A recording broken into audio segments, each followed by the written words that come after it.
Hello बच्चा लोग, स्वागत है तुम सभी का। समझते हैं आज लोकसभा और राज्यसभा के बारे में। लोकसभा और राज्यसभा ये दोनों ही भारतीय संसद के एक एक अंग है। इन दोनों द्वारा ही भारतीय संसद को चलाया जाता है, यानी कि Lok Sabha and Rajya Sabha togetherly runs the parliament. ठीक है ना। तो सबसे पहले समझते हैं लोकसभा के बारे में। तो लोकसभा जो है, लोकसभा द्वारा ही हमारा देश का जो सरकार है उस सरकार को बनाया जाता है, यानी कि सरकार गठन कहाँ में होता है? लोकसभा में होता है। ठीक है। इस फर्क को समझना कि लोकसभा में देश का सेंट्रल गवर्नमेंट का चुनाव होता है और राज्यसभा में कोई सरकार का चुनाव नहीं होता है। ठीक है। तो लोकसभा द्वारा सरकार को कैसे चुना जाता है? लोकसभा क्या अपना मन मर्जी से किसी को भी उठा के लाके सरकार बना देता है? नहीं, ऐसा नहीं होता है। लोकसभा में सरकार बनने के लिए हर 5 साल में ऑल ओवर इंडिया में एक इलेक्शन किया जाता है। ठीक है। ऑल ओवर इंडिया में हर 5 साल में एक इलेक्शन किया जाता है, जिस इलेक्शन का नाम है लोकसभा इलेक्शन।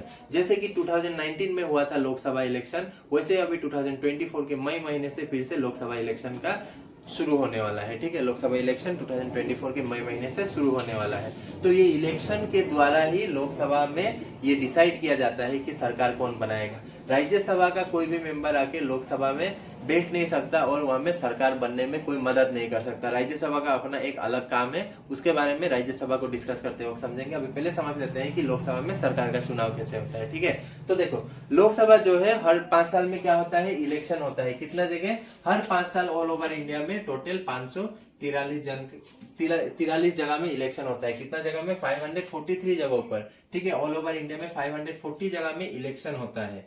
543 जगहों पे ऑल ओवर इंडिया में इलेक्शन होता है। तो ये इलेक्शन कौन कौन से जगह में होता है? अगर स्टेट वाइज देखा जाए तो ऑल ओवर स्टेट को मिला के लोकसभा के लिए हर साल 530 जगह में इलेक्शन होता है। ठीक है। और यूनियन टेरिटरीज में देखा जाए तो हर साल यूनियन टेरिटरीज में टोटल 13 जगह में इलेक्शन होता है, यानी कि 28 स्टेट में से सिर्फ 530 जगह में ही क्या होता है? लोकसभा का इलेक्शन होता है। और यूनियन टेरिटरीज की बात किया जाए तो टोटल 8 यूनियन टेरिटरीज में से सिर्फ 13 जगहों पर ही लोकसभा का इलेक्शन किया जाता है। ठीक है। और इन्हीं 543 में से जो सबसे ज्यादा सीट इन दोनों में से मिलाकर सबसे ज्यादा सीट जो पार्टी लेकर आएगा वो पार्टी सरकार बनाएगा। जैसे कि अभी हमारा सरकार बनाया है एनडीए ने। किसने? अभी हमारा सरकार को बना के रखा है एनडीए ने। एनडीए कौन है? हमें तो इतना पता है कि बीजेपी है जो हमारा देश का सरकार है। ठीक है। एक्चुअली में बच्चा लोग बीजेपी नहीं है, बीजेपी प्लस बीजेपी के साथ और अन्य 10 पार्टीज ने मिलकर सरकार को बना रखा है। ठीक है। बीजेपी के साथ अन्य 10 पार्टीज ने मिलकर सरकार को बना रखा है, जिस सरकार का नाम है एनडीए। ठीक है ना। इस एनडीए का टोटल सीट है लोकसभा में, अगर बीजेपी का कहा जाए तो बीजेपी का है 300 और बाकी अन्य पार्टियों का सीट है 28, यानी कि टोटल कितने सीट हुए? 328 सीट है एनडीए का, यानी कि नेशनल डेमोक्रेटिक अलायंस का सीट टोटल कितना है? 328। और 543 को आधा कर दो तो 271.5 आता है, यानी कि आधा माना जाएगा 272। कितना को आधा माना जाएगा? 272। अगर 272 सीट में से एक भी ज्यादा सीट है किसी के पास तो वो सरकार गठन कर सकता है। लेकिन अभी एनडीए के पास कितना है? 328 और अकेले बीजेपी के पास 300। फिर भी बीजेपी ने किसी के साथ मिलकर ये सरकार को बना रखा है। तो टोटल सीट इंडिया के पास कितना है? 328 आउट ऑफ 543। तो ये तो मेजोरिटी सीट इनके पास है, तो इसलिए इनका सरकार बना। ठीक है। लेकिन क्या एक्चुअली में इंडिया में सिर्फ 543 जगहों पर ही इलेक्शन होना था? जब संविधान बना तो एक्चुअली में ये नहीं था। जब संविधान बना था तो ऑल ओवर इंडिया में टोटल 550 जगहों पर इलेक्शन होना था। ठीक है। यानी कि लोकसभा में बैठने का कैपेसिटी था टोटल 550 और उसके साथ में और 2 जन को ऐड कर दिया गया था। कितना जन को ऐड कर दिया गया था? यानी कि टोटल हुआ 552। टोटल 552 मेंबरों का मैक्सिमम कैपेसिटी है जो लोकसभा में जाकर बैठ सकता है। लेकिन इन्हीं में से ये जो 2 है, इन दोनों को चुना जाता था प्रेसिडेंट द्वारा। भारत का जो राष्ट्रपति होगा, राष्ट्रपति जी नॉमिनेट करेंगे इन 2 मेंबरों को, और ये 2 मेंबर होगा एंग्लो इंडियंस। ठीक है। 2 एंग्लो इंडियंस मेंबरों को राष्ट्रपति जी चुनेगा और चुनकर लोकसभा में बैठने का मौका देगा। कहीं साइड कोना में कोई 2 सीट खाली रहता था, वहीं में इन दोनों को बैठा देता था। ठीक है। लेकिन 2020 से ये चीज को बंद कर दिया गया और कहा गया कि राष्ट्रपति जी को अभी से इतना मेहनत करने का कोई दरकार नहीं है। पूरा इंडिया को छानबीन कर दो एंग्लो इंडियन को ढूंढना कितना मुश्किल काम था, है कि नहीं। इसलिए इस चीज को कब से बंद कर दिया गया, 2020 में से ये चीज को बंद कर दिया गया, और तब से अभी तक ये 2 मेंबरों का सीट लोकसभा में खाली पड़ा रहेगा। कब से इसको बंद कर दिया गया, 2020 से। तो क्या ऐसे ही कोई भी कानून आ जाएगा कि कोई भी कह देगा कि प्रेसिडेंट जी नहीं, आप नहीं चुन सकते इनको, आप मत चुनिए, ऐसा तो नहीं होता, उसको कानून बनना पड़ेगा। तो क्या किया गया कि 2019 में एक संशोधन किया गया जिसका नाम है 104th अमेंडमेंट एक्ट, ठीक है। संविधान में क्या किया गया, संशोधन किया गया, अमेंडमेंट एक्ट, संविधान में संशोधन किया गया 2019 में। और इस संशोधन के वजह से ही इन 2 मेंबरों को राष्ट्रपति जी 2020 से नहीं चुनते, तो ये 2 सीट तब से खाली है। तो पहले क्या था, पहले टोटल 552 जन का क्या था, जगह था, कहाँ पे, लोकसभा में। लेकिन देश आजाद होने के बाद से, संविधान बनने के बाद से ऑल ओवर इंडिया में सिर्फ 543 जगहों पर ही इलेक्शन होता है। तो पहले स्ट्रक्चर कैसा था, पहले स्ट्रक्चर ऐसा था कि स्टेट में से, ठीक है बच्चा लोग, स्टेट में से आएगा टोटल 530 जन, और यूनियन टेरिटरीज में से आएगा टोटल 20 जन, और 2 जन हो जाएगा वो एंग्लो इंडियंस। तो स्ट्रक्चर कुछ ऐसा बनाया गया था, लेकिन स्ट्रक्चर ऐसा बनाने के बावजूद भी यूनियन टेरिटरीज में से सिर्फ 13 जन ही आता है, 20 जन नहीं आ सकता है। क्यों, क्योंकि आदमी नहीं, किससे इलेक्शन करवाएगा, कोई भी स्टेट से उठा के लेके जाकर थोड़े यूनियन टेरिटरीज में रख देगा। अंडमान में किसी को भी जाकर थोड़े रख दे सकेगा कि हाँ तुम लोग को रखा गया, इलेक्शन हो गया, मैं चुनकर भेजो अपना मेंबर, ऐसा नहीं होता ना।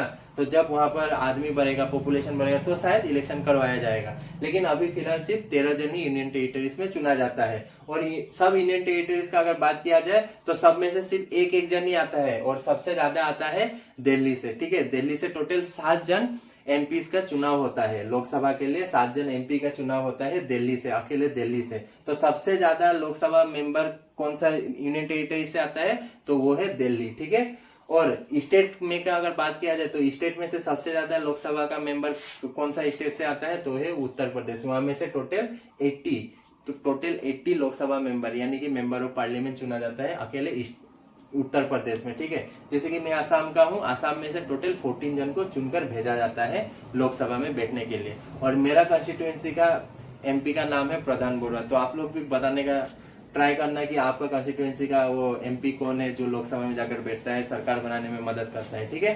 तो प्रधान बोरा जो है वो बीजेपी पार्टी से बिलोंग करता है, और वो मेरा कंस्टिट्यूएंसी का क्या है, एमपी है, ठीक है।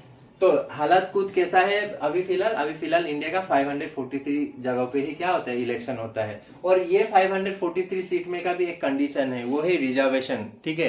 रिजर्व है इन 543 में से टोटल, इस 543 में से टोटल 84 जन रिजर्व है एससी कास्ट वाले, और एसटी कास्ट वाले टोटल रिजर्व है 47, यानी कि 131, ठीक है। 131 सीट रिजर्व है लोकसभा का, 131 सीट रिजर्व है एससी और एसटी के लिए। ऑल ओवर इंडिया में से टोटल एससी 84 जन आएगा और एसटी 47 जन आएगा, ठीक है। ये है रिजर्व कैटेगरी वाले, ये 543 में से आएगा। वो आया बात समझ में लोकसभा का स्ट्रक्चर कि 543 में से तुम लगभग 543 में से तुम अगर 273 सीट भी जीत गए ऑल ओवर इंडिया में, तो तुम सरकार बना सकते हो, ठीक है। और अभी फिलहाल का सरकार किसने बना रखा है, एनडीए ने। एनडीए यानी कि बीजेपी प्लस अन्य वो सारे पार्टी जो बीजेपी के साथ जुड़कर सरकार को बनाया है, उसे हम कहते हैं एनडीए, नेशनल डेमोक्रेटिक अलायंस। अकेले बीजेपी का सीट है कितना लोकसभा में, 300, ठीक है ना। तो ये स्ट्रक्चर तो समझ में आ गया, कहाँ पे कितना सीट होता है वो भी समझ में आ गया। अभी समझते हैं कि लोकसभा को लोअर हाउस क्यों कहा जाता है। लोकसभा को लोअर हाउस इसलिए कहा जाता है क्योंकि हर 5 साल में, जरूरी नहीं है कि एनडीए हो या बीजेपी हो, कोई एक ही पार्टी हर 5 साल के बाद सरकार को चलाते जाएगा। हर 5 साल बाद क्या पता कि ये पार्टी ना जीते, अगला इलेक्शन में ये पार्टी ना जीते, कोई और जीत जाए और अपना एक अलग सरकार बना ले।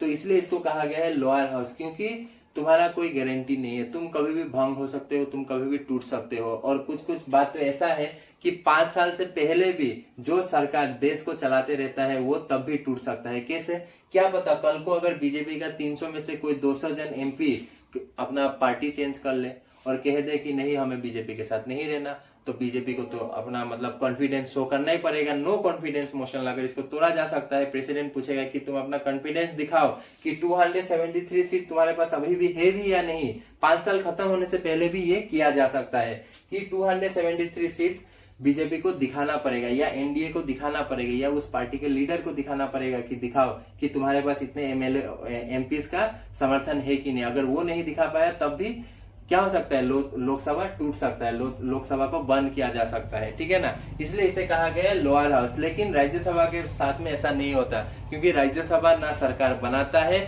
ना राज्यसभा कोई मतलब एक शेड्यूल बना के रखा है कि हर इतने साल में हम लोग का अलग पार्टी बनाया जाएगा, अलग ये होगा वो होगा, ऐसा कुछ नहीं। राज्यसभा का बात ही कुछ अलग है, ठीक है। राज्यसभा का बात क्या है, राज्यसभा का बात ये है कि राज्यसभा में टोटल है 245 सीट, ठीक है। राज्यसभा में टोटल कितने हैं, राज्यसभा में टोटल है बच्चा लोग 245, ठीक है। इसे मिटा देता हूं मैं। राज्यसभा में टोटल है 245 मेंबर्स, ठीक है। टोटल कितने मेंबर्स, 245 मेंबर। 245 मेंबरों में से जो 238 मेंबर होगा, ठीक है, जो 238 है वो 238 का इलेक्शन होगा, ठीक है। इलेक्शन द्वारा इनको राज्यसभा में लाया जाएगा और बाकी 12 जो होगा 12 मेंबरों को प्रेसिडेंट द्वारा चुना जाएगा। तो 38 प्लस 12 250 हुआ। हाँ, मैक्सिमम सीट कैपेसिटी है 250, लेकिन अभी फिलहाल में सिर्फ 245 जन ही है कहाँ में, राज्यसभा में। तो ये जो 238 मेंबर है, ये 12 का तो समझ में आएगा, प्रेसिडेंट द्वारा इनको चुना जाएगा। ये लोग बिलोंग करेंगे art, sport, culture, literature, science, ये सब अलग अलग पर्सनैलिटी होगा। जैसे कि कोई प्लेयर को उठा के ले जाकर राज्यसभा का मेंबर बना देगा, कोई सिंगर को बना देगा, ऐसे अलग अलग होता है, सिंगर नहीं होता है, ठीक है। तो ऐसा अलग अलग मतलब क्वालिटी वाले लोगों को प्रेसिडेंट द्वारा चुना जाएगा और राज्यसभा का मेंबर बनाया जाएगा। लेकिन बाकी 238 जो होगा उनको चुना जाएगा, ठीक है। किनके द्वारा, आम जनता द्वारा राज्यसभा का मेंबर को चुना नहीं जाता है। आम जनता सिर्फ लोकसभा के मेंबर को चुनता है और आम जनता डायरेक्टली किनको चुनता है, आम जनता डायरेक्टली एमएलएस को चुनता है। तो हम जो एमएलएस लोग को चुनते हैं वो एमएलएस लोग राज्यसभा का मेंबर को चुनकर भेजता है, ठीक है। वो एमएलए लोग क्या करता है, राज्यसभा का जो मेंबर लोग होता है उनको चुनकर भेजता है राज्यसभा में जाकर बैठने के लिए। हम डायरेक्टली राज्यसभा के मेंबर को नहीं चुनते हैं, हम डायरेक्टली किनको चुनते हैं, लोकसभा मेंबर को। आया बात समझ में। तो राज्यसभा मेंबरों का चुनाव कौन करता है, राज्यसभा मेंबरों का चुनाव एमएलएस लोग करते हैं जिनको हम चुनते हैं। तो राज्यसभा मेंबरों का इलेक्शन क्या हुआ, इनडायरेक्ट हुआ। और इनडायरेक्ट होने के साथ साथ क्या है कि राज्यसभा का कोई टर्म नहीं है, ठीक है। जैसे कि लोकसभा हर 5 साल में एक इलेक्शन करना ही है, जरूरी है, तो राज्यसभा में ऐसा इलेक्शन नहीं होता है, ठीक है। ऐसा कोई मतलब इसका टाइम नहीं है। राज्यसभा का जो मेंबर लोग होता है, अगर एक बार कोई राज्यसभा का मेंबर हो गया तो वो 6 साल तक राज्यसभा का मेंबर बन के रह जाएगा। कितने साल तक, राज्यसभा का मेंबर कोई भी व्यक्ति 6 साल तक हो सकता है, ठीक है। 6 साल तक कोई भी व्यक्ति राज्यसभा का मेंबर हो सकता है। लेकिन राज्यसभा का कंडीशन ये है कि हर 2 साल में, ठीक है, हर 2 साल में ये 245 को अगर 3 हिस्सों में बांट दो, इस 3 हिस्से में से एक हिस्सा, ठीक है, इस 3 हिस्से में से एक हिस्सा का ये टीन्यूर खत्म होगा। जैसे कि मैंने कहा था ना कि एक जन का कितना होता है, 6 साल होता है। 6 साल के बाद इनको रिटायर होना पड़ता है वहां से। तो इस 3 हिस्से में से एक हिस्सा रिटायर होगा। कब, हर 2 साल बाद 3 हिस्से में से एक हिस्सा क्या होगा, रिटायर होगा। और रिटायर होने के साथ साथ उनका जगह फिर से भर दिया जाता है, ठीक है ना। हर 2 साल में 245 में से कितना रिटायर होता है, एक हिस्सा। 245 में का अगर 3 भाग में बांट दो, उनमें का एक भाग क्या होगा, रिटायर होगा। अपना उम्र का वजह से वो लोग रिटायर होगा, फिर उनका जगह सीट भर ही दिया जाएगा। यानी कि राज्यसभा का सीट कभी खाली हुआ ही नहीं, ठीक है, बस उसका मेंबर लोग रिटायर हुआ। लेकिन यहाँ में मेंबर रिटायर हो ना हो मतलब नहीं है, हर 5 साल में बदलना ही है। तो ये तो हमेशा के लिए, अनंत काल के लिए चलते जा रहा है ना। यहाँ में क्या कोई मतलब खत्म हो रहा है कि तुम्हारा टाइम खत्म हो गया, राज्यसभा तुम्हारा टाइम खत्म हो गया, ऐसा तो नहीं है। लेकिन लोकसभा का टाइम है कि हर 5 साल में लोकसभा में चेंजेस लाना है। क्या राज्यसभा में ऐसा टाइम दिया गया है कि हर इतने साल में तुमको चेंज करना है, इलेक्शन करना है? नहीं। इसमें बस जो मेंबर लोग हैं, मेंबर लोग का क्या होता है, रिटायरमेंट का टाइम आ जाता है। कितने जन का, 245 को 3 हिस्से में बांट दो, उसका एक हिस्सा का क्या होता है, रिटायरमेंट का टाइम आता है। और साथ ही साथ एक हिस्सा फिर से भर ही जाता है, ठीक है ना। तो इसलिए इसको कहा गया है अपर हाउस।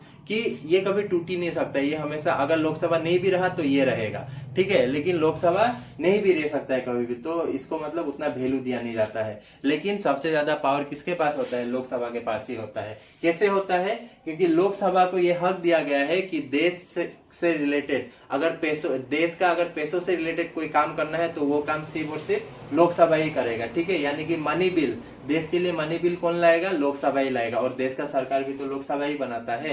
राज्यसभा का काम क्या है? राज्यसभा का काम है स्टेट रिलेटेड मैटरों से ये लोग मतलब बातचीत करे। अगर लोकसभा द्वारा बनाया गया किसी कानून के वजह से स्टेट में कोई दिक्कत आ रहा है, स्टेट के आम जनता के फंडामेंटल राइट्स को अगर चोट पहुंचाया जा रहा है, तब राज्यसभा बात करेगा। यानी कि स्टेटों को लेकर कुछ भी काम हो वो काम कौन करेगा? राज्यसभा करेगा। स्टेटों को लेकर अगर कोई आवाज उठाना है तो वो आवाज कौन उठाएगा? राज्यसभा।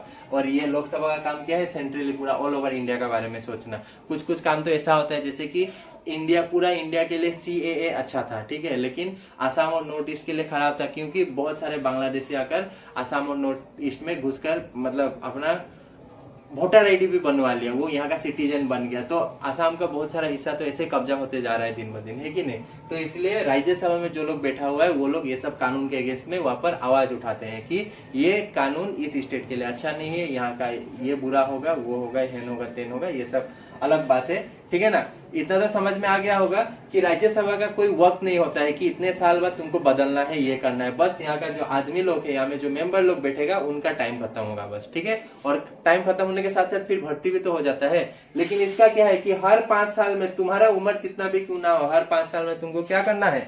तुमको इलेक्शन करना ही है, ठीक है।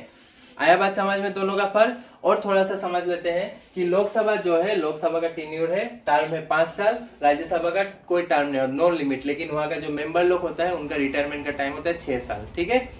फिर लोकसभा का जो स्पीकर है उसका नाम है ओम बिरला, और लोकसभा द्वारा ही अपना स्पीकर को चुना जाता है, ठीक है। लोकसभा में जो लोग जाकर क्यों करते रहेगा, उन लोग का बात सुनने वाला भी तो कोई होना पड़ेगा। तो बात सुनने के लिए वो लोग खुद एक को चुनता है कि हम लोग चिल्लाएगा, आप बैठा रहिए और हम लोग का बात सुनिए। तो वहां में है ओम बिरला, ठीक है। ओम बिरला को इन लोगों ने चुनकर रखा है अभी फिलहाल, ठीक है। फिर डिप्यूटी स्पीकर का जगह ही खाली है, ठीक है। डिप्यूटी स्पीकर को इन लोगों ने चुनना ही भूल गया कि इतना बिजी हो गया देश के काम करने के मतलब मामलों पर कि अपना डिप्यूटी स्पीकर चुनना भूल गया, तो उसका सीट अभी खाली है, ठीक है। लेकिन राज्यसभा में चेयरमैन होता है, लोकसभा में क्या होता है? लोकसभा में स्पीकर होता है और राज्यसभा में चेयरमैन होता है। और राज्यसभा अपना चेयरमैन को नहीं चुनता है, ठीक है। हम लोग का देश का जो वाइस प्रेसिडेंट होता है, वाइस प्रेसिडेंट ही राज्यसभा का क्या होता है? चेयरमैन होता है। तो फिलहाल वाइस प्रेसिडेंट कौन है? जगदीप धनखड़, ठीक है। जगदीप धनखड़, जगदीप धनखड़, ठीक है। राज्यसभा का चेयरमैन कौन है? Jagdeep Dhankhar, and he is also the vice president of India. Chairman का चुनाव नहीं होता है, लेकिन डिप्यूटी चेयरमैन का चुनाव होता है। जैसे कि लोकसभा में स्पीकर, डिप्यूटी स्पीकर दोनों का चुनाव होता है, राज्यसभा में सिर्फ एक का चुनाव होता है जो है डिप्यूटी चेयरमैन। चेयरमैन कौन होता है? वाइस प्रेसिडेंट होता है, ठीक है। तो डिप्यूटी चेयरमैन कौन है? हरिवंश नारायण सिंह, ठीक है ना। हरिवंश नारायण सिंह कौन है? डिप्यूटी चेयरमैन है राज्यसभा का। वैसे ही लोकसभा में जो लीडर है, ठीक है, लोकसभा का लीडर कौन है? नरेंद्र मोदी, यानी कि बहुमत कौन सा पार्टी का है? एनडीए का है, तो एनडीए का लीडर कौन? नरेंद्र मोदी, ठीक है। डिप्यूटी लीडर कौन? राजनाथ सिंह। लोकसभा का डिप्यूटी लीडर कौन? राजनाथ सिंह। वैसे राज्यसभा में भी तो एक बहुमत होगा कोई एक पार्टी का, तो उसका लीडर कौन है? पीयूष गोयल। शायद इसको बहुत अच्छी तरीके से पहचानते हो तुम लोग, ठीक है ना। पीयूष गोयल कौन है? पीयूष गोयल राज्यसभा का लीडर है। डिप्यूटी लीडर कौन है? धर्मेंद्र प्रधान है, और दोनों ही बीजेपी से है, ठीक है। दोनों ही किससे है? बीजेपी से है। वैसे ही लोकसभा का जो पहला इलेक्शन इंडिया में कराया गया था, वो कराया गया था 25 अक्टूबर 1951 को, जिस इलेक्शन के बाद जवाहरलाल नेहरू जी भारत का पहला प्रधानमंत्री बना, ठीक है ना। जवाहरलाल नेहरू जी क्या बना? भारत का पहला इलेक्शन करने के बाद पहला भारत का प्रधानमंत्री बना। वैसे ही राज्यसभा का पहला इलेक्शन 1952 में किया गया था, और राज्यसभा में ना ही कोई प्रधानमंत्री बनता है ना ही कुछ बनता है, ठीक है। इसका कोई मतलब वो क्या कहते हैं उसे, ना कोई जन्म होता है ना ये कभी मरता है, ठीक है ना। इसका बस इलेक्शन किया गया था। और इसका इलेक्शन कैसे किया जाता है? इसका इलेक्शन एमएलएस द्वारा किया जाता है। एमएलएस लोग यानी कि स्टेट लेजिस्लेचर में राज्यसभा का मेंबरों का इलेक्शन होता है, ठीक है ना। तो शायद लोकसभा राज्यसभा के बारे में अच्छी तरीके से समझ में आया होगा। मिलते हैं अगले वीडियो पे, आज के लिए बस इतना ही। Thank you.